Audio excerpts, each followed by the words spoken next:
Bien, bienvenidos a una nueva edición de La Cuadratura del Círculo.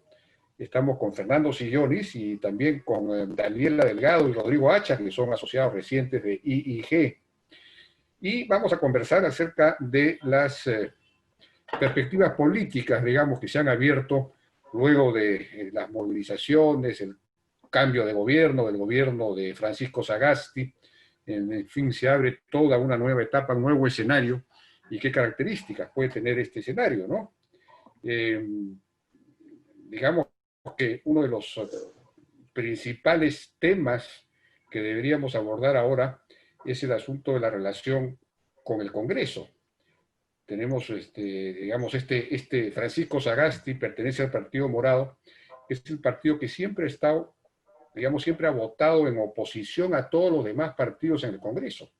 En ese sentido, el Congreso ha elegido a un representante, al vocero del partido, que fue el único que no votó por la vacancia y que en general siempre votó en contra de los proyectos populistas, digamos, ¿no? Que sí fueron aprobados por todos los demás. Entonces es una cosa un poco extraña, y eso, ¿qué implicaría respecto a la relación con el Congreso? En teoría, pienso yo, debería ser mejor la relación, porque pese a lo que acabo de decir, de todos modos, el Congreso debería sentirse un poco castigado después de estas movilizaciones, ¿no? Y entonces debería, digamos, haciendo una especie de propósito de enmienda, tratar de ser un poco más responsable en el tipo de proyectos que propone, ¿no? Y entonces eso debería facilitar la relación con el Congreso.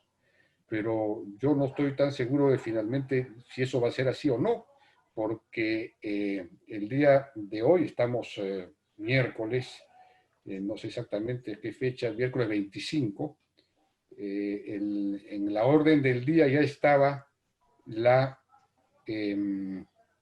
derogatoria de dos decretos de urgencia muy importantes que había aprobado el gobierno de Vizcarra, para tapar contingencias fiscales. Uno era que ordenaba el proceso de negociaciones colectivas en el Estado, porque esas negociaciones colectivas se han convertido en, digamos, en una potencial bomba de tiempo fiscal, ¿no? Porque producen los laudos que resultan de esas negociaciones, producen unos aumentos, digamos, y unos beneficios que no están previstos en el presupuesto de la República, ¿no? Y entonces la idea era, digamos, ordenar ese tema, y también otro decreto de urgencia que, digamos, de alguna manera ponía límite a la reposición que hacía el Poder Judicial de los CAS que ya acababan, los trabajadores CAS que acababan su contrato, que iban al Poder Judicial a reclamar estabilidad absoluta, y el Poder Judicial les daba estabilidad,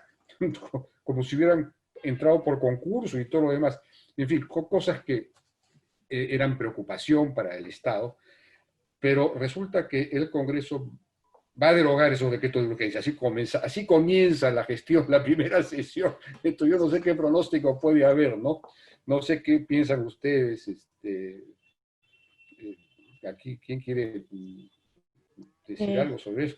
Sí, Daniela. Sí, bueno, yo también creo que es difícil pensar que el Congreso va a tener una actitud a largo plazo, digamos hasta julio, sostenida, apoyando aquellas medidas o la mayoría de las medidas que pueda adoptar el Congreso, porque, bueno, por un lado, el Partido Morado, si bien tiene 9 curules en el Congreso, su representación nacional no es tan evidente, ¿no? En términos de gobernadores regionales, municipales, no hay una representación tan nacional, ¿no? Si bien, digamos, las personas que salen a marchar y que apoyan al partido, por ahí hay un respaldo, creo que finalmente el Congreso, teniendo, digamos, partidos, algunos le podrían llamar vehículos políticos para llegar al poder, no necesariamente buscan, o tienen, digamos, ideologías o tienen visiones comunes, ¿no? De país y de progreso, sino más bien, como hemos visto en este Congreso, hay intereses particulares. Entonces creo que va a ser difícil para el Ejecutivo torear esa realidad, ¿no? O generar negociación, consensos, con una realidad tan complicada políticamente, y llegar a buenos puertos productivos y pensando en el país, ¿no? Pensando en el mediano plazo, en el largo plazo. Creo que hay una visión, o digamos, ni siquiera visión, sino hay un cortoplacismo probablemente en este Congreso que va a generar como algunas trampas o, bueno, trampas o, digamos, dificultades para el Ejecutivo. Rodrigo.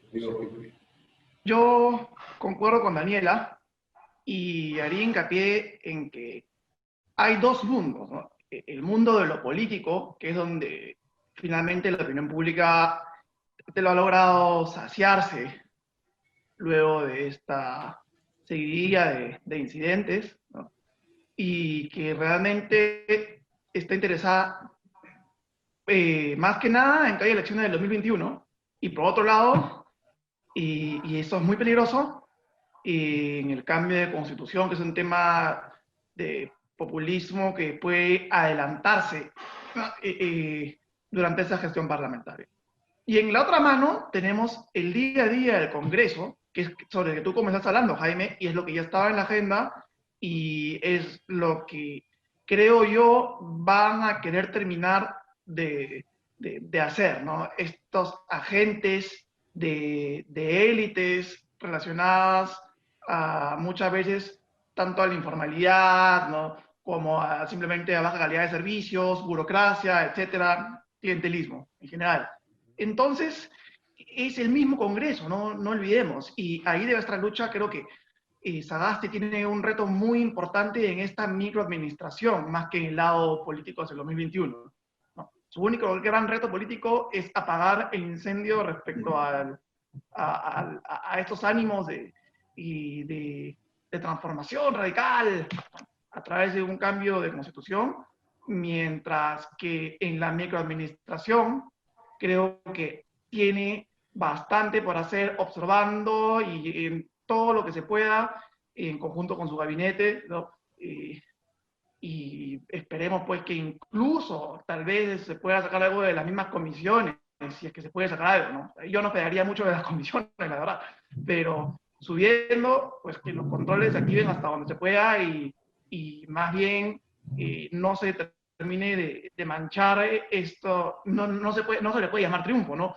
Pero por lo menos esta salvedad a todo lo malo que haya podido pasar, que es que la democracia pendió de un hilo que no se rompió, ¿no? Y entonces veamos cómo siguen las cosas y cuánto se logra detener hacia adelante. De acuerdo, vamos a ver, Fernando. Bueno, comparto, pues, esperar, digamos, sensatez, proactividad del Congreso, yo creo que es utópico, ¿no? Y básicamente por el tema corrupción, el tema moral, ¿no? Cuando tú tienes a la mafia de las universidades queriéndose tirar a la SUNEDU, y cuando tú escuchas al presidente Sagasti reforzar a la SUNEDU, no hay nada que discutir, ¿no? Uno quiere hundir a la SUNEDU, el otro quiere reforzar a la SUNEDU, ¿no? Y dado que lo moral está detrás de eso, no hay forma de diálogo, ¿no? Entonces yo también pienso que esperar un cambio de este mismo Congreso fallido, igual o peor que el anterior, es mucho pedir, ¿no? Sin embargo, en aras de la gobernabilidad, yo tengo una propuesta pues media que puede parecer irresponsable, ¿no?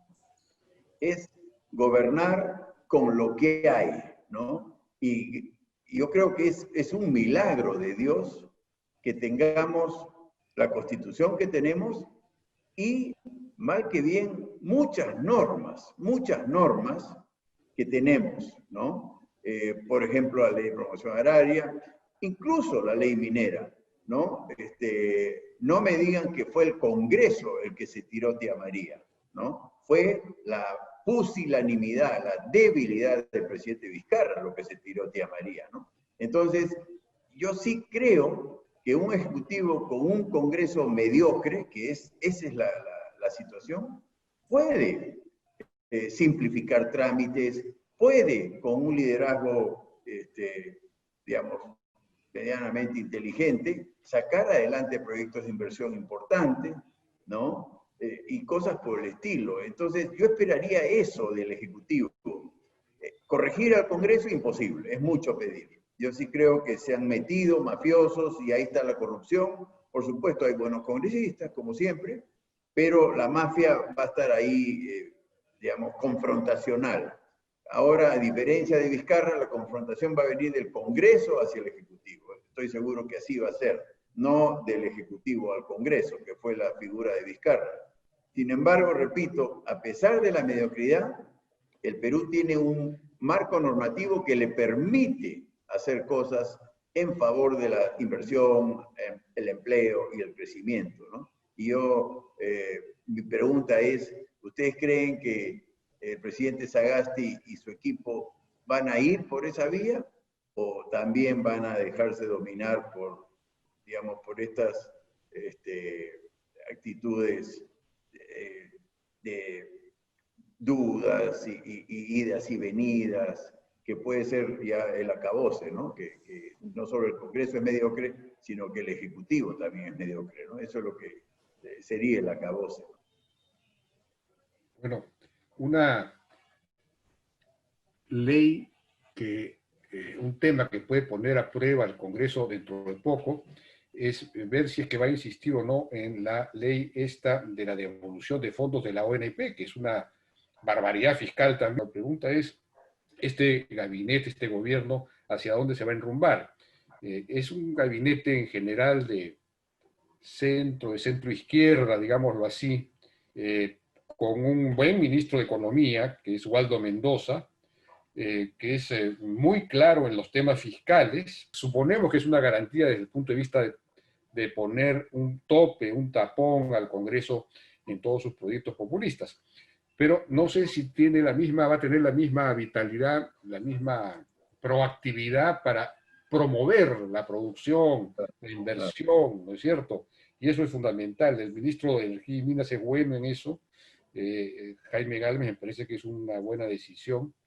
El ministro de Trabajo fue el que diseñó esta ley para subsidiar las planillas de los que ganan hasta 2.400 soles durante 6 meses para estimular la contratación, pero no ha flexibilizado la contratación formal.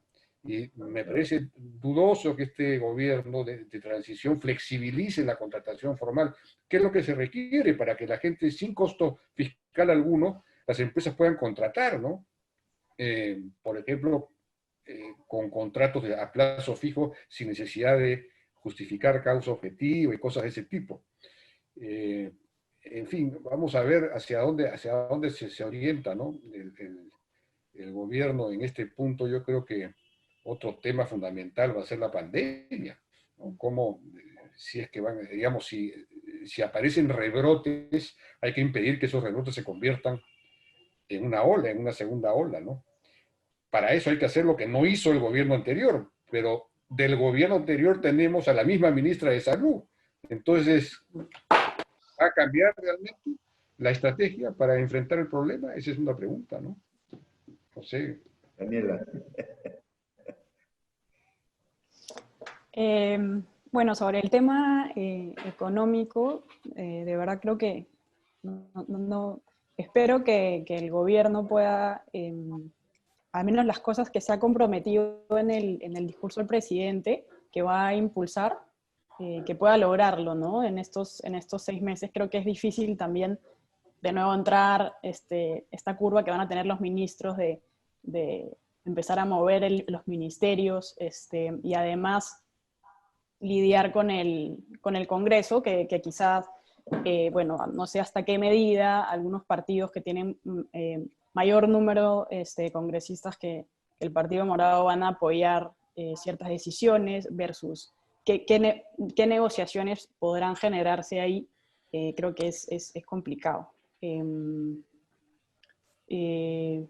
Yo más bien estoy pensando ya más en también las elecciones que se vienen, ¿no? Y qué propuestas también se podrán tener ahí para para que, digamos, no se genere un Congreso y una relación tan difícil entre el Congreso y el Ejecutivo, ¿no? Entonces creo que ese tema, digamos, hay una correlación muy importante entre la democracia y el desarrollo económico de un país, ¿no? Entonces, creo que sí, o sea, digamos, es importante concentrarnos en la parte económica, pero creo que fortalecer las instituciones democráticas, como por ejemplo incluso el Parlamento, ¿no? El Poder Judicial, sin esas bases como sólidas es difícil atraer la inversión, ¿no?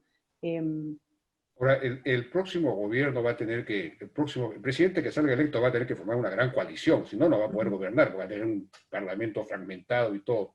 Pero el tema, digamos, después de las movilizaciones, antes ya que nos gane el tiempo, es un tema importante, se ha instalado en la agenda nacional como resultado de las movilizaciones el tema de una nueva constitución o de una asamblea constituyente.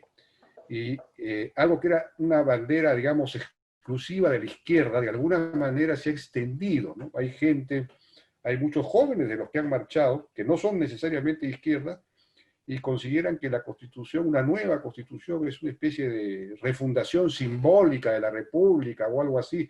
Digamos, de alguna manera la constitución es un símbolo de lo malo que hay en la política, de lo malo que ha venido ocurriendo en el país, y por lo tanto se necesita una nueva constitución que con una especie de talismán mágico limpie todo y comencemos de nuevo. Esa es un poco la idea que me parece percibir en algunos sectores, ¿no? Pero es claro, eso no se va a poder, digamos, concretar. Están pidiendo que haya un referéndum el día mismo de las elecciones. Creo que eso es imposible, pero ya he visto al candidato morado, ¿cómo es que se llama? Julio Guzmán, decir que si él llega al poder, en un año va a convocar un referéndum. En fin, de alguna manera eso se ha instalado. ¿Cómo ven ese tema? ¿Esto es una demanda real? ¿Realmente es una cosa que va a tomar cuerpo o no? Rodrigo. A mí me preocupa y la falta de identificación de los problemas reales y los mecanismos para resolverlos. La corrupción definitivamente no es un asunto que se va a resolver con una nueva constitución, ¿no?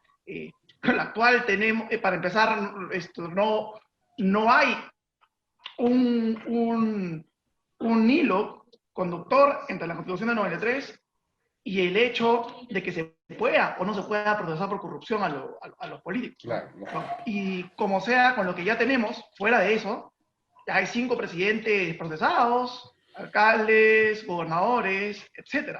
Entonces, por ahí no va el asunto. Y lo que preocupa aquí es que, de manera subrepticia, se quiera introducir cambios al capítulo económico en la Constitución. Y eso es volver al pasado y a los terribles errores que ya hemos tenido en la historia del país. Y ese es realmente lo riesgoso de la agenda de un cambio de constitución. Y por otro lado, las constituciones no requieren referéndum, ¿no? O si lo requieren es para asuntos puntuales, no es un cambio absoluto de constitución, ¿no? Y el 2018, el sí, no, que además, bajo mi punto de vista, fue una combinación errónea, sobre todo en la no reelección de los congresistas, ¿no? Y se rechazó la bicameralidad, que quizás sí habría sido un buen freno para toda la crisis que acabamos de pasar ahora, ¿no? Así es. Son asuntos que se pueden manejar más adelante, ¿no? Pero hablar de refundar el país cambiando la constitución es un absurdo, ¿no? Y es un oportunismo absoluto, y creo que es muy importante informar a la opinión pública respecto al riesgo que esto implica. Número 1, ¿no? Y número 2, más allá de la constitución, es muy importante hacer reflexionar a los congresistas actuales sobre los riesgos de las acciones irreversibles. Lo de la ONT generaría un forado irreparable. No estamos hablando de un proyecto minero que se paraliza y sobre lo que algunos años o incluso meses después, imaginemos en el segundo semestre de 2021, pone las barbas en remojo y de pronto logra hacer avanzar luego de resolver un conflicto. La capacidad de tener respaldo político es fundamental, ¿no? El próximo gobierno va a tener que buscar consensos y esperemos que en los próximos años se logre un reacomodamiento de la representatividad de la sociedad, porque en este momento no vio ni pies ni cabeza en la interacción en lo que se llama en inglés elite bargaining, ¿no? El acomodamiento entre las élites y el sistema político y la sociedad. Bueno, ahí Fernando está en una candidatura presidencial, Pero estos chicos que se han movilizado y que tienen estas demandas, digamos, generales, relativamente vagas, pero muy claras respecto a lo que quieren, lo que querían en ese momento, por lo menos, deberían tratar de organizarse en partidos políticos, formar partidos políticos. Ahora es más fácil formar un partido político. Una reforma política adicional debería consistir en hacerlo aún más fácil. Por ejemplo, en la época del WhatsApp no se necesita pues tener comités políticos locales físicos, digamos 70 locales físicos en el país. Basta 70 chats de WhatsApp, digamos, locales virtuales, ¿no? No sé, Fernando, ¿cómo ves ese tema? No, yo sí creo que la juventud ha demostrado un genuino interés en participar en política. Digamos, las marchas es una expresión política, ¿no? Y yo veo a mucha juventud expresándose en ese sentido, ¿no? Yo sí creo que hay que darles espacios, hay que facilitarle a los jóvenes, ojalá no formar más partidos políticos, ¿no? Sino más bien participar activamente, ¿no? Y mayoritariamente en los partidos que hay, que desde ya son muchos, y ojalá que de ellos salga la propuesta de unir partidos afines, ¿no? Pero que la participación de la juventud sea muy, muy intensa, ¿no? La verdad, y esto no es un cumplido, ¿no? En Ica nosotros convocamos a muchos jóvenes, sobre todo mujeres, ¿no? A propósito, yo estoy en contra de la paridad de género, porque yo quiero más mujeres que hombres, o sea, me limitan el llevar más mujeres. El tema de paridad es igual, ¿no? Yo quiero más mujeres que hombres, ¿no? En general, me fue muy bien con los jóvenes en Ica, estupendo, ¿no? Desde poder combatir epidemias de dengue y cosas que yo consideraba misiones imposibles, ¿no? Ahora, entonces, de acuerdo, hay que estimular la participación política de la juventud. Yo estoy totalmente de acuerdo con eso. Ojalá no para más partidos, sino más bien para participar en los partidos existentes y que de ellos salga el tema de la fusión de partidos. Sin embargo, quería volver al tema de la Constitución. Pretender una nueva Constitución es lo más temerario que pueda haber, ¿no? Es una parálisis de por lo menos 3 años y nada nos garantiza que los constituyentes sean buenos. Es más, está casi garantizado que los constituyentes van a ser tan mediocres como los progresistas que tenemos en la actualidad, ¿no? Entonces, hay que ir trabajando eso y hacerle ver a la juventud que vamos con algunos cambios, con participación de ellos, pero no refundar el país desde cero, ¿no? Bueno, básicamente los cambios que se requieren están en el capítulo político, ¿no? La reforma política, y muchos de los cambios que se requieren en la reforma política ni siquiera requieren cambio de constitución, sino son cambios legales, ¿no? Así es, ¿no? Vamos a la segunda cámara, vamos a la segunda cámara sí requiere cambio constitucional, eso sí. Bueno, hacer una participación masiva para votar por una segunda cámara, por decir, ¿no? Y yo estoy de acuerdo, hay que volver a incluir la reelección de congresistas, ¿no? Claro. Es lo más absurdo que se ha conseguido, ¿no? Entonces, de alguna manera, que los jóvenes corrijan estos vicios políticos en la Constitución me parecería una buena táctica para distraerlos del pedido de empezar de cero. Una de las grandes quejas es que el Congreso no lo representa, entonces hay un problema en la representación misma. Entonces quizás hay que avanzar hacia distritos electorales mucho más pequeños, uninominales o binominales, en donde yo puedo tener una relación personal con mi representante. Claro. Yo sé quién es mi representante, compite en una menor cantidad, entonces yo los puedo elegir mucho mejor. Claro. En fin, son los cambios que hay que hacer. Claro. Pero ese, por ejemplo, no requiere cambio constitucional. El de la reforma, el de la bicameralidad sí, pero no. No sé, ya para ir terminando, Daniela, las últimas palabras. Sí, bueno, sobre lo último que mencionabas, Jaime, creo que pensando en el tema de la representatividad, claro, justamente es que por ahí surge el populismo, ¿no? Digamos, a falta de representatividad de interlocutores que puedan llevar estas demandas a la política, igual creo que ya incluso muchos congresistas o políticos que se mueven por redes sociales, digamos, de hecho las marchas han surgido a través de las redes, ya no es necesario incluso esta idea de yo tengo un presupuesto para moverme a mi región constantemente, sino que básicamente debería ser que los políticos tengan sus redes y por ahí sean fiscalizados por, o super monitoreados por sus electores, ¿no? Y sobre la Constitución, creo que también este tema de refundar la política y la economía y la sociedad no debería, es muy peligroso. El Perú ha tenido 12 constituciones, 4 de ellas en el siglo XX. Digamos, hemos tenido 32 presidentes en 20 periodos presidenciales. Creo que es un conjunto de esta democracia como que no cuaja, ¿no? Y que finalmente lo único que traería es más inestabilidad, ¿no? Creo que tampoco es, como decían, el santo grial ni nada, y las cosas se van a solucionar teniendo instituciones fuertes, con gestión eficiente y con personas que puedan, digamos, trabajar adecuadamente en las instituciones, ¿no?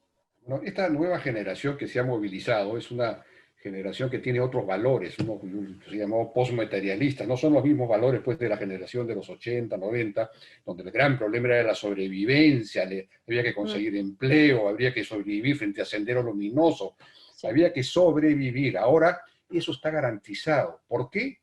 Por la Constitución del 93. Entonces, esta nueva generación que se ha movilizado es hija de la Constitución, digamos, de la bonanza generada por la Constitución del 93. Son hijos de la bonanza. Y entonces es curioso que algunos de ellos empiecen a reclamar la muerte del padre, digamos, o de la madre. Cuando, ¿no? Eso sería, pues, bueno, ya... ya nos ha ganado en realidad el tiempo. Yo no sé, Rodrigo, para terminar 30 segundos, a ver si puedes cerrar. Por supuesto. Siendo positivos, ¿no? Y dentro de todo, hay que agradecer a los congresistas por el respaldo finalmente al presidente Sagasti, ¿no? En medio de todo, y sobre todo hay que hacer una invocación a largo plazo, al país como proyecto, ¿no? Y mirar de 2021 hacia adelante y en pensar en el impacto de largo plazo, de vuelta a las acciones.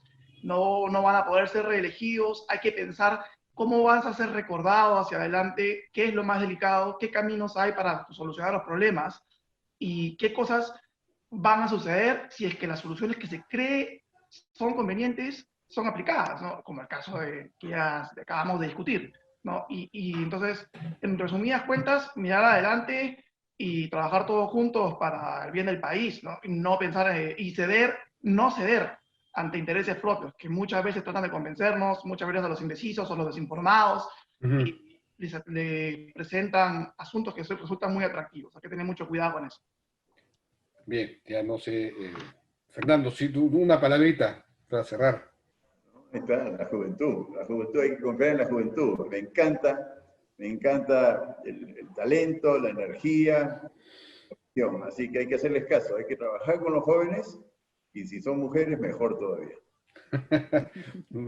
Eso es un poco discriminatorio, me parece. Totalmente. Bueno, muchísimas gracias a nuestros invitados. Bueno, gracias. Todos miembros ahora dije en esta nueva versión de La Cuadratura del Círculo. Será hasta otra oportunidad. Gracias, adiós. Chao.